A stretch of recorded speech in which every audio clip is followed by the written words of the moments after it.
Здравствуйте, друзья! Добро пожаловать на мой канал. Меня зовут Татьяна. Сегодня я расскажу вам о главных русских народных суевериях. Несмотря на то, что домовых и леших сегодня уже мало кто боится, русский человек все равно всегда присаживается на дорожку и старается не рассыпать соль. Соль просыпать, слезы проливать. Наверное, почти каждый русский человек, если нечаянно рассыпет соль, вспоминает эту примету, которая обещает ссоры и несчастье. Считается, что эта примета появилась во времена бунтов и восстаний на Руси в середине 17 века, когда соль в буквальном смысле была на вес золота, то есть стоила очень дорого. Отсюда и значение. Если просыпать соль, столь драгоценную вещь, то это неизбежно приведет к ссоре в семье. Но находчивый русский народ быстро находил способ избежать неприятностей. Так что если вы верите в приметы и нечаянно рассыпали соль, ничего страшного. Достаточно просто рассмеяться или позволить кому-нибудь ударить вас по лбу, или посыпать этой рассыпанной солью голову. Я хочу вам показать вот такую красивую солонку. Ее сделал мой папа, и мы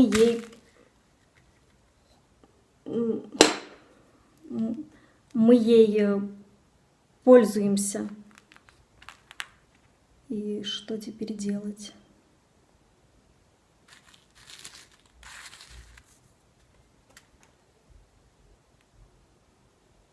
Я не верю в приметы. Это все ерунда. Да.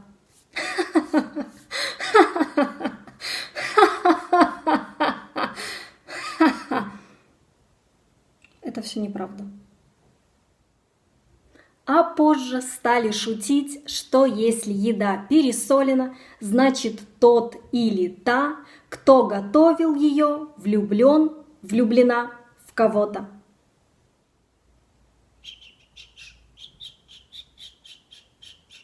Я не умею свистеть. Дома свистишь, деньги проглядишь. Эту примету знает каждый русский человек. Свистом, согласно народным поверьям, можно было привлечь в дом злых духов. Со свистом в дом приходит ветер, который также может вынести из дома все богатство и память.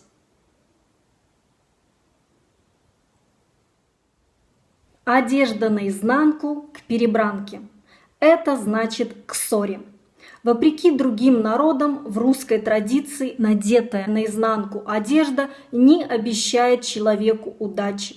Народная мудрость формулирует это четко и ясно. Одежда наизнанку либо пьян, либо избит будешь.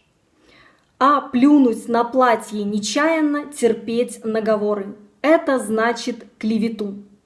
Это неудивительно, ведь раньше люди относились к одежде гораздо более бережно и аккуратно, чем современный человек.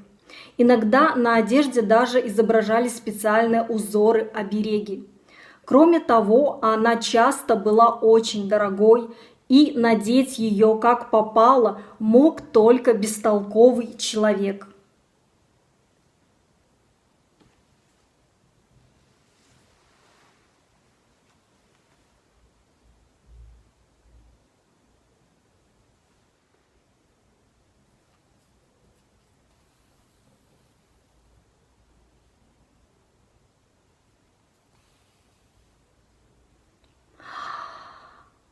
На себе шьешь, память зашьешь.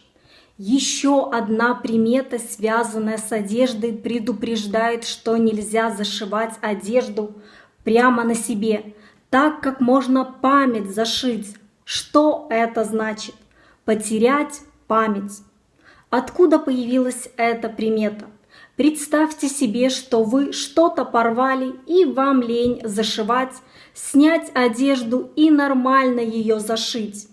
и вы быстро, как попало, зашили дырку, а потом забыли об этом и так и ходите в как попало зашитой вещи. А еще в старину были большие и кривые иглы, и ими можно было легко пораниться, а на себе зашивать неудобно.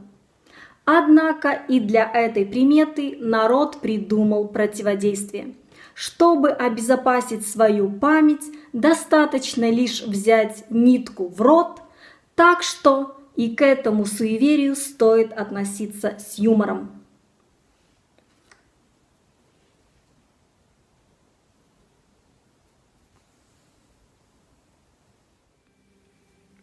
На порог ступишь, предков разбудишь. Примет, связанных с порогом, целое множество. И не только в русской культуре. Самые известные вариации на эту тему, что через порог нельзя здороваться или передавать вещи, чтобы черти не разлучили или чтобы дети не были немыми. Считалось, что порог – пограничная зона, где обитают духи предков, которые должны охранять своих живых родственников от зла. В старину прах умерших нередко хоронили именно под порогом. Отсюда и особое отношение к этой части дома.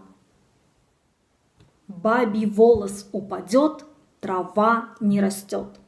Баба – это синоним к слову «женщина» с пренебрежительным оттенком, а вообще в старину так называли всех женщин. Волосы наделялись мистической силой. Где женский волос упадет, там трава расти не будет. Нельзя было стричь родственников, хранить обрезанные волосы.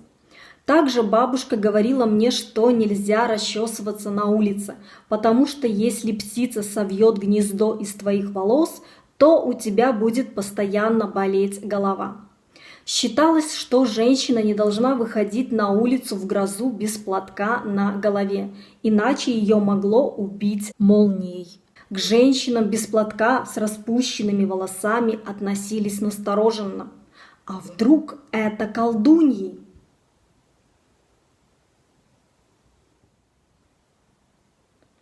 Я думаю, что женщина с распущенными волосами выглядит очень привлекательно, что мужчины обращают на нее внимание, поэтому люди считали таких женщин колдуньями.